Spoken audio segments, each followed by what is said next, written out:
Ny makasika izay fa ivadika kosa sika eo amin'ny pejy fifidianana tamin'ny alalan'ny fanambarana ny raisana no nitondra fitarainana mikasika ny fisian'ny tsy fanarahan-dalàna nataon'ny candidat avy amin'ny ASN ny candidat efatra ambiny mpifaninana taminy tao amin'ny commune Sabotsynamiana nadritra ny fifidianana be tanàna sy mpanolotsaina teo moa no nisehony izany ka andeha jerentsika ary ny fanadihadiana.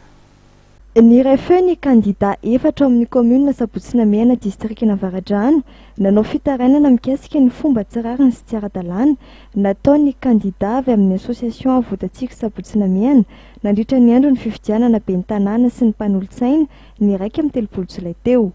Tamin'ny alalan'ny fanambarana iombonana no nanamafisany ireo fa nisy ny fampiasana badge na délégué misy logo sy numéro ny candidat ny ASN ao anatin'ireo bureau mpifidianana 7 teo anivon'ny commune. Atao ihany koa ny fampiasana ny quartier mobile sy ny mpiasa ny fokotany anerin'ny olona hifidy ny candidat ny ASN rehefa tonga teny amin'ny bureau mpifidianana ary farany ny tsy famelana ny délégué ny candidat hafa ankoatra ny ASN anao fanamarihana ka anosony izany amin'ny PV fanisambato tao amin'ny fokotany ny tsara fara andrefatsena atsinanatsena ary amorondrimy.